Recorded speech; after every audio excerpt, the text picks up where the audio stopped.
Olá, bom dia, a graça e a paz do nosso bom Deus seja com a sua vida, com a sua casa, que a alegria de Deus invada o seu coração, que você seja cheio de toda satisfação plena na presença de Deus.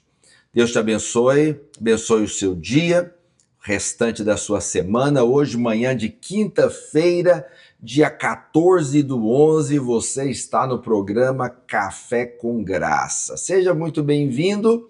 Você que está chegando por agora, se inscreva no nosso canal para você receber aí os vídeos, participar de tudo que está acontecendo nesse canal.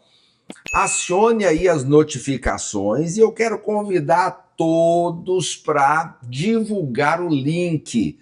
Você pegar aí abaixo do seu vídeo, tem um compartilhar aí. Você copia esse link, coloca nos grupos de WhatsApp, vai aparecer uma figurinha bem bonitinha e você encaminha para todo mundo. Tenha essa prática, porque você vai ser um instrumento de bênção para muita gente. Amém? Estamos estudando a palavra de Deus, fazendo deste momento um devocional, onde durante o dia nós meditamos. Você está aqui ao vivo, mas pode ser que muita gente vai assistir esse vídeo durante o dia e o link vai estar lá para lembrar ele. Dá aquela curtida aí também, faça um comentário que o algoritmo vai entregar o nosso conteúdo aí para o pessoal. Glória a Deus! Aleluia! Hoje nós estamos finalizando o capítulo 1 de Gênesis. Lembrando que há 2 semanas nós estamos aqui meditando neste capítulo, né? Quase de verso em verso. Depois ali do capítulo 5, capítulo 6, nós não vamos meditar verso por verso. Aí vai ser mais capítulo por capítulo. A partir do capítulo 12, aí também nem vai ser capítulo por capítulo, vai ser por personagem, né? Abraão, Isaac, Jacó, e vamos finalizar o livro de Gênesis com o personagem José, quando a gente fecha, então, o livro. Tá preparado? Vai comigo aqui, não desanima não. Estamos estudando a palavra de Deus e Deus tem muito para falar com você. Hoje vamos voltar lá em Gênesis 1:28, que tem coisas ainda aqui para meditarmos na palavra. Amém? Gênesis 1:28 diz assim: E Deus os abençoou e lhes disse: Sede fecundos, multiplicai-vos, enchei a terra, sujeitai-a, dominai sobre os peixes do mar, sobre as aves do céu e sobre todo animal que rasteja pela terra. Então essa aqui é a primeira menção da palavra bênção. Primeira menção. Você sabe, existe uma lei, quando você estuda a Bíblia, de interpretação, chamado lei da primeira menção. Lei da primeira menção. Então a primeira menção de cada coisa na palavra, ela é muito importante, muito importante. Então a primeira vez que é citada a palavra bênção é aqui, ela está mencionada na palavra. Quando é que ela foi liberada? Ela foi liberada quando Deus alcançou o seu propósito. Compreende? Quando ele então cria o homem, que era o propósito não era a criação. Propósito não era a terra, propósito não eram os vegetais, propósito não eram os animais. Tudo isso foi criado em função do ápice da sua criação, que é o homem. Quando Deus cria o homem, então Deus libera a sua bênção. Ele diz, Deus o abençoou. Ou seja, nós vamos concluir disso aqui que a bênção de Deus está no seu propósito. Então essa é uma frase. A bênção de Deus está no propósito. A questão é o seguinte: e qual? Qual foi o propósito? Qual foi o propósito? Foi criar o homem em si? Não. Se você voltar no texto lá, volta lá, Gênesis 1:28. E Deus os abençoou e lhes disse: Sede fecundos, multiplicai-vos, enchei a terra, sujeitai-a, dominai sobre os peixes do mar, sobre as aves do céu e sobre todo animal que rasteja pela terra. Então o propósito de Deus é que a imagem o ser humano, que foi criado à imagem e semelhança de Deus, exerça o quê? Domínio. Que ele exerça domínio. Este é o propósito. Propósito é exercer domínio.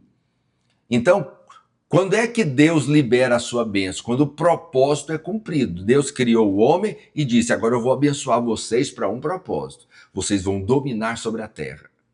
Vocês vão dominar sobre os peixes. Vocês vão manifestar aqui uma autoridade que eu estou dando para vocês. O que é isso? Isso é chamado de sacerdócio e realeza. Grava essas palavras: sacerdócio e realeza. Você tem imagem e você tem domínio. Por quê? Porque o Senhor os criou à imagem e semelhança e disse para eles dominar. Então, imagem gera domínio. Eles dominaram porque pareciam com Deus. Foram criados à imagem e semelhança de Deus. Então, imagem gera domínio. Assim como o sacerdócio, ele gera a realeza. Entende? Isso é um princípio na palavra de Deus. Então, volta lá em Gênesis 1, 26, vamos ler até o 28. Também disse Deus: façamos o homem à nossa imagem, conforme a nossa semelhança. Tenha ele domínio sobre os peixes do mar, sobre as aves do céu, sobre os animais domésticos, sobre toda a terra e sobre todos os répteis que rastejam pela terra.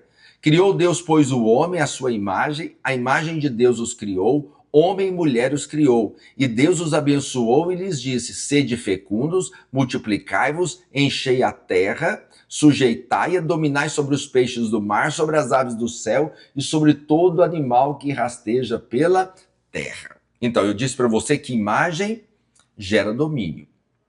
E eu disse para você que sacerdócio introduz a realeza, porque são todos a mesma coisa.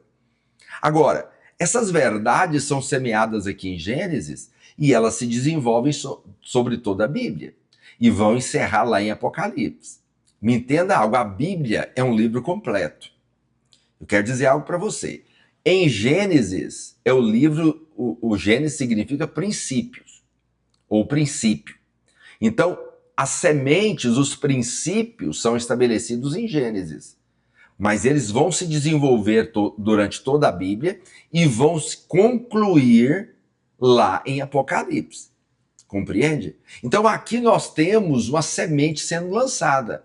Qual que é essa semente? Essa semente é da imagem do domínio, do sacerdócio e da realeza. Então eu posso te dar aqui, no decorrer da Bíblia, alguns exemplos. Abraão. Abraão, diz a Bíblia, que foi alguém que foi citado, uma pessoa que venceu o inimigo, né? Você tem ali, quando ele chega diante de Melquisedeque, ele vem de uma vitória. Ele venceu os seus inimigos. E por que ele fez isso? Porque antes ele edificou um altar para Deus. Então, quando eu edifico um altar para Deus, eu terei vitória sobre os meus inimigos. O altar fala de quê? O altar fala de adoração. O altar fala de relacionamento com Deus. Quando eu exerço o sacerdócio, adoração a Deus, eu vou então exercer o domínio, a realeza. Então, Abraão é um modelo disso, dessa semente que está se desenvolvendo durante a Bíblia, que está aqui em Gênesis. Abraão venceu seu inimigo porque tinha um relacionamento forte com Deus. Então, todos aqueles que têm um relacionamento forte com Deus, eles são imagem. Todos aqueles que têm um relacionamento forte com Deus estão exercendo o quê? O sacerdócio. Porque o sacerdote conectava com Deus. Então, porque ele é imagem, é parecido com Deus, porque ele é sacerdote, ele vai dominar, ele vai exercer a realeza. Compreende isso? Olha para José. José é um outro modelo. Você vê José exercendo uma autoridade. Ele chegou a ser governador no Egito. Entende? Então ele manifestou domínio e autoridade. Mas aí você percebe que ele tinha um compromisso muito forte com Deus. Ele tinha um relacionamento muito forte com Deus. Quando a mulher de Potifar se engraça com ele, ele se posiciona diante de Deus. Por quê? Porque isso faz parte da sua vida, faz parte do seu relacionamento com Deus. Esse posicionamento de santidade diante de Deus fala de realeza. Esse posicionamento diante de Deus fala de imagem. Então ele gerou o quê? Domínio. Gerou a sua realeza. Ele tomou posse ali do governo no Egito. Aí você vê Moisés. A Bíblia diz, as sementes estão se desenvolvendo. Então, você vê Moisés. A Bíblia diz que Moisés estava diante de Deus e era tão forte esse relacionamento de Moisés com Deus que o rosto de Moisés brilhava por causa da glória de Deus. Então, por causa desse relacionamento forte que Moisés tinha com Deus, ele pôde governar sobre a casa de Israel. Ele pôde vencer os seus inimigos. Por quê? Porque imagem gera domínio, sacerdócio gera realeza. Você vê isso na vida de Davi. Estamos prosseguindo. Davi do mesmo jeito. A Bíblia diz que Davi adorava a Deus, exercia sacerdócio na malhada, no meio da malhada, no meio do mato, cuidando das ovelhas do pai. Ele pegava a sua harpa e adorava a Deus, cantava para Deus. Isso é o quê? Imagem. Você sabe, vou te falar algo muito forte. Você se transforma em quem você adora.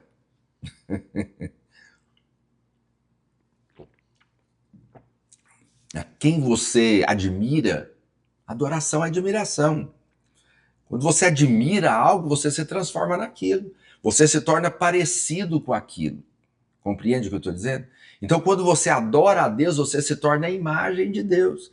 E eu disse que imagem gera domínio. Sacerdócio gera realeza. Então, Davi, ele exercia o sacerdócio lá no meio do mato, no pasto. O que aconteceu? Ele assumiu o governo de Israel. Ele assumiu o governo, a realeza, de fato, porque ele se transformou em um rei. A Bíblia diz que Daniel exerceu uma posição e um domínio de autoridade aonde ele estava mesmo no cativeiro. Mesmo no cativeiro. Mas você vai ler e você percebe o sacerdócio acontecendo. Você percebe a imagem acontecendo. 3 vezes ao dia orava a Deus. Se posicionava diante das imposições de um rei idólatra. Compreende o que eu estou dizendo? Então, esta imagem, esse sacerdócio fez de Daniel o quê? Uma realeza. Fez de Daniel exercer domínio mesmo no meio do cativeiro. Eu vou falar de Jesus, né? Jesus estava aqui como homem. Jesus estava aqui como homem. E como homem, ele orava. Ele orava. Ele dizia, eu e o Pai somos um. Ele chegou diante de Lázaro morto e falou, Pai, eu sei que tu sempre me ouve, mas eu estou orando aqui para que eles vejam a minha comunhão, vejam o meu sacerdócio. Então, aonde Jesus chegava, manifestava o quê? O reino. O reino. Ele dominava. Entende? Por quê? Porque imagem nos fala de sacerdócio. E a autoridade, ela é exercida a partir da imagem, a partir do sacerdócio. Agora a Bíblia diz que Deus nos fez. Deus nos fez o quê? Sacerdócio e rei. Nós somos sacerdotes e somos rei. Então, Deus não quer que nós sejamos bons pregadores. Deus não quer que nós somos apenas conhecedores da palavra. Não, Deus quer que nós venhamos expressar a sua imagem. E quanto mais eu expresso, a expressão da imagem que eu tenho é a realeza. A expressão da imagem que eu tenho é o domínio. Tá me entendendo? Lá em Apocalipse, capítulo 5, verso 10, diz assim: e para o nosso Deus os constituíste reino e sacerdotes, e reinarão sobre a terra. 1 Pedro capítulo 2, verso 9 diz assim: vós, porém, sois raça eleita, sacerdócio real, nação santa, povo de propriedade exclusiva de Deus, a fim de exercer o quê? Proclamar as virtudes daquele que vos chamou das trevas para a maravilhosa luz. Ou seja, uma vez que eu sou raça eleita, sacerdócio real, nação santa, povo de propriedade exclusiva de Deus, eu vou proclamar, eu vou exercer o domínio. Então, o Senhor já nos fez sacerdotes. Nós somos sacerdotes. Nós podemos ter relacionamento com o Senhor, porque tudo tem a ver com a imagem. Tudo tem a ver com a imagem. Eu vou te mostrar um princípio na Bíblia muito forte. Lá em Apocalipse, capítulo 4, verso 3, tem uma expressão não, né? Um detalhamento da semelhança de Deus. Vamos ler? E esse que se acha sentado é semelhante no aspecto de pedra de jaspe e de sardônio, e ao redor do trono há um arco-íris semelhante no aspecto à esmeralda. Então, aqui nesse texto, ele vai dizer que quem está sentado no trono, que é Deus, ele tem uma imagem, ele tem uma semelhança, né? Ele diz que no aspecto de pedra de jaspe. Diz que o Senhor tem aspecto de pedra de jaspe. Agora, lá no finalzinho, Apocalipse 21, verso 18, a estrutura da muralha é de jaspe. Também a cidade é de ouro puro, semelhante a vidro límpido. Qual que é o princípio que eu vou deixar aqui para você muito forte?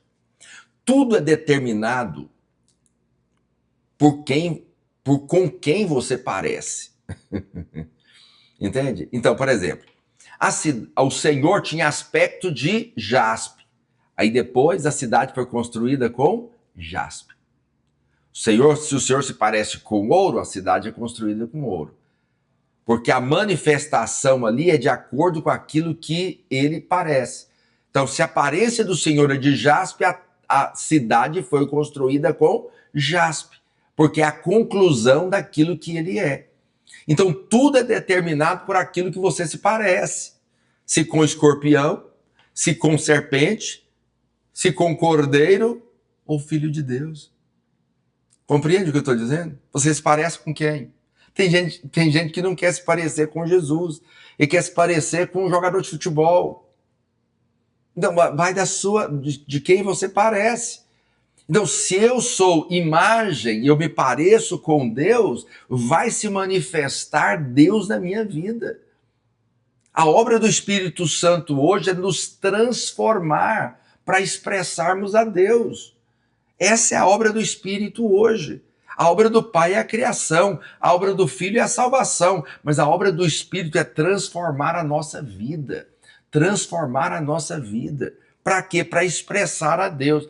Eu sei que essa palavra transformação, às vezes muita gente não tem o entendimento correto dela, né? Mas essa palavra aparece 3 vezes na Bíblia. 3 vezes no Novo Testamento.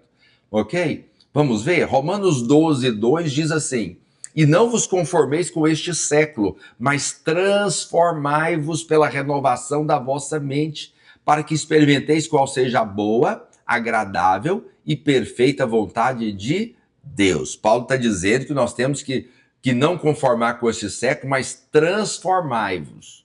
Então, a primeira vez que essa palavra aparece está aqui. A segunda está em 2 Coríntios 3,18. E todos nós, com o rosto desvendado, contemplamos como por espelho a glória do Senhor. Somos transformados de glória em glória à sua própria imagem, como pelo Senhor o Espírito. Segunda vez que a palavra é mencionada, está aqui, 2 Coríntios 3,18. Somos transformados de glória em glória. A imagem do Senhor, né? Terceira vez está em Mateus 17, verso 1. 6 dias depois, tomou Jesus consigo a Pedro e aos irmãos Tiago e João e os levou, em particular, a um alto monte e foi transfigurado diante deles. E o seu rosto resplandecia como o sol e as suas vestes tornaram-se brancas como a luz. Então, aqui é a terceira vez. Aí você fala, pastor, mas aqui não é transformar. Aqui é transfigurar. Pois é, a palavra é a mesma. Essa palavra transfigurar ou transfigurado é a mesma palavra transformado. Transformai-vos, transformados, transfigurados é a palavra metamorfos, ou que vem a palavra metamorfose. Entende? A palavra é a mesma.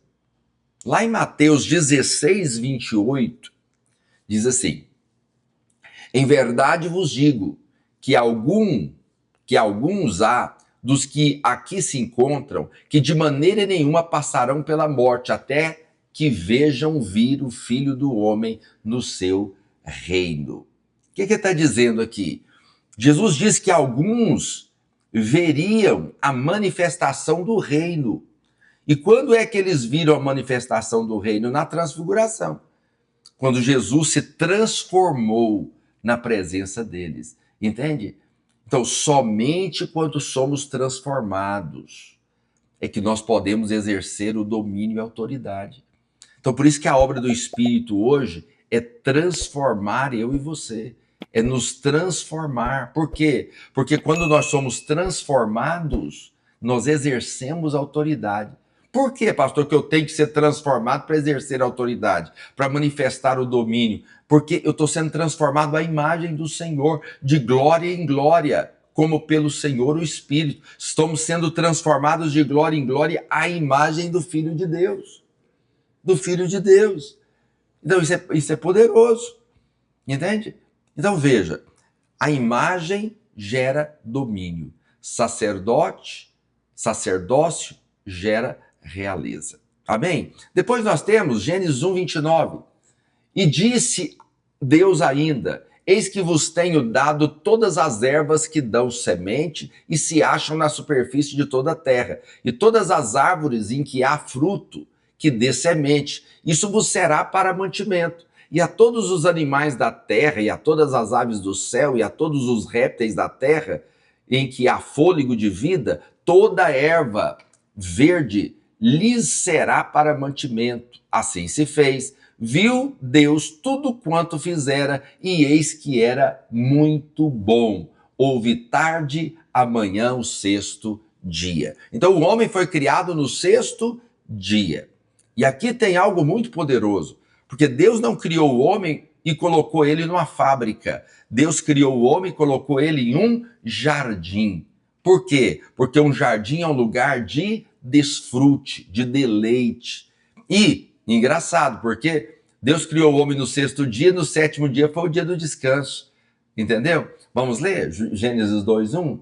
Assim, pois, foram acabados os céus e a terra e todo o seu exército. E havendo Deus terminado no dia sétimo a sua obra que fizera, descansou nesse dia de toda a obra que tinha feito. E abençoou Deus o dia sétimo e o santificou, porque nele descansou de toda a obra que o Criador fizera. Então veja, Deus descansou porque ele cansou? Não. Deus descansou porque ele terminou o seu propósito.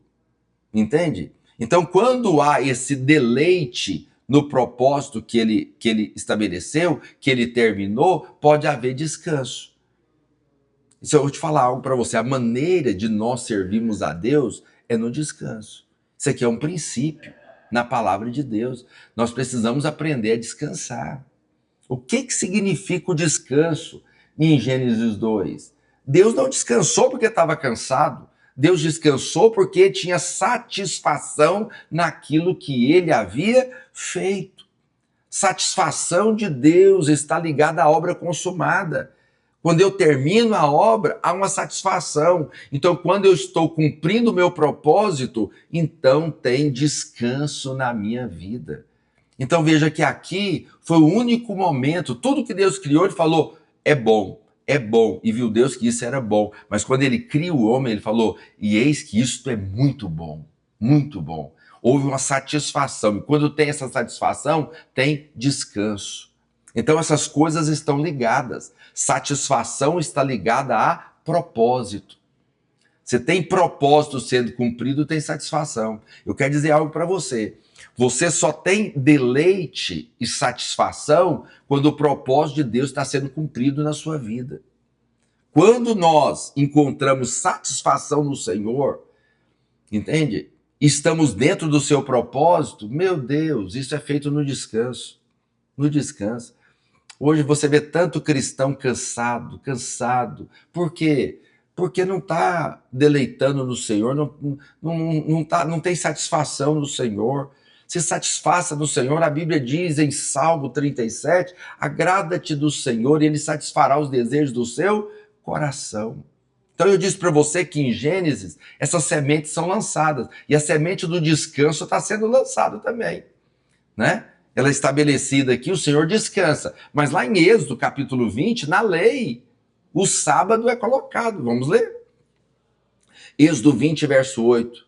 Lembra-te do dia de sábado para o santificar. 6 dias trabalharás e farás toda a tua obra, mas o 7º dia é o sábado do Senhor, teu Deus. Não farás nenhum trabalho, nem tu, nem teu filho, nem tua filha, nem o teu servo, nem a tua serva, nem o teu animal, nem o forasteiro das tuas portas para dentro. Porque em 6 dias fez o Senhor os céus e a terra, o mar e tudo que neles há, e no 7º descansou. Por isso o Senhor abençoou o dia 7º e o santificou. Então foi estabelecido na lei o sábado. E aqui tem uma confusão na cabeça de muito cristão, porque fala, pastor, eu não tenho que guardar o sábado?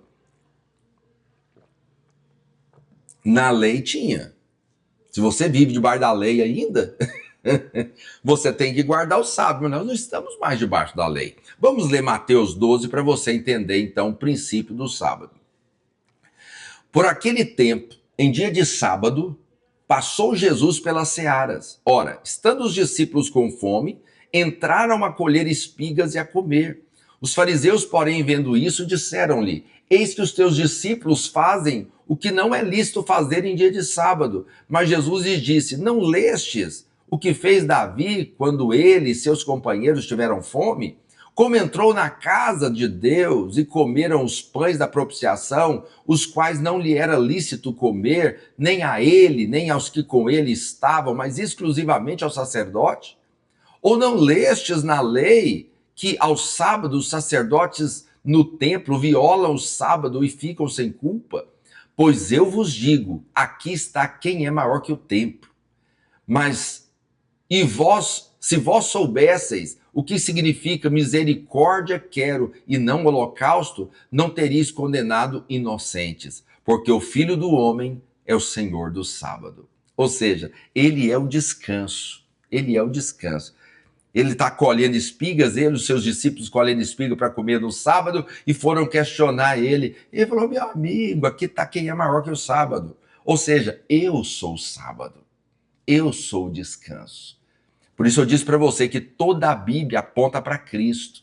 Lá está falando, toda a Bíblia está falando de Cristo. Quando fala do sábado, está se referindo a Cristo. Ele é o nosso descanso. Lá em Mateus 11, 28, ele diz, vinde a mim todos que estáis cansados e sobrecarregados e eu vos aliviarei. Tomai sobre vós o meu jugo e aprendei de mim, porque sou manso e humilde de coração e acharei o quê? Descanso para as vossas almas. Ele é o nosso descanso. Então eu não tenho que guardar um dia, eu tenho que guardar a minha vida. A minha vida tem que ser no descanso. Eu posso trabalhar no sábado descansado. E eu posso descansar, não trabalhar no sábado cansado. Hebreus capítulo 4, verso 9. Portanto, resta um repouso para o povo de Deus, porque aquele que entrou no descanso de Deus, também ele mesmo descansou das suas obras, como Deus das suas. Esforcemo-nos, pois, por entrar naquele descanso, a fim de que ninguém caia segundo o mesmo exemplo de desobediência. Ou seja, nós temos que esforçar. Para quê? Não é para trabalhar, é esforçar para entrar no descanso. Aí você fala, pastor, então nós não vamos trabalhar? Nós vamos trabalhar, mas eu vou trabalhar no descanso.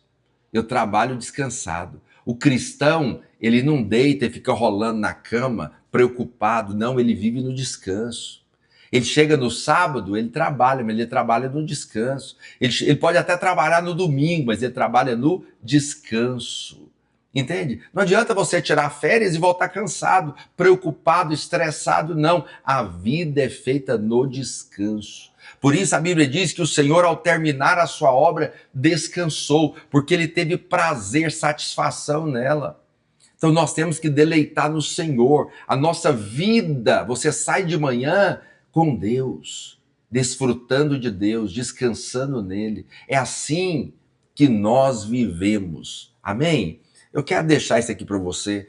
Hoje, nesse dia, viva no descanso. Esse restante de semana, viva no descanso. Mas leve a sua vida no descanso. Viva no descanso. Vá trabalhar. Pastor, o que eu faço? Eu tenho um problema para resolver. Lance sobre Deus as vossas ansiedades, porque Ele tem cuidado de vós. Amém? Vamos orar? Vamos orar para que você compreenda esses princípios da palavra de Deus. Senhor, em nome de Jesus, eu oro agora pelo meu irmão, eu oro por cada um dos meus irmãos, para que nós venhamos de fato compreender que imagem gera domínio. Ó Deus, que sacerdócio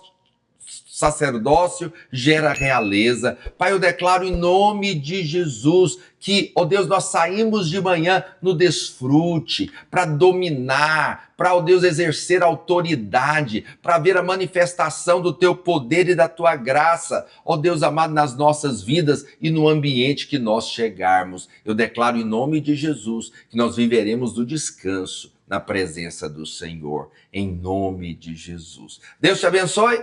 Até amanhã às 8 horas da manhã no programa Café com Graça.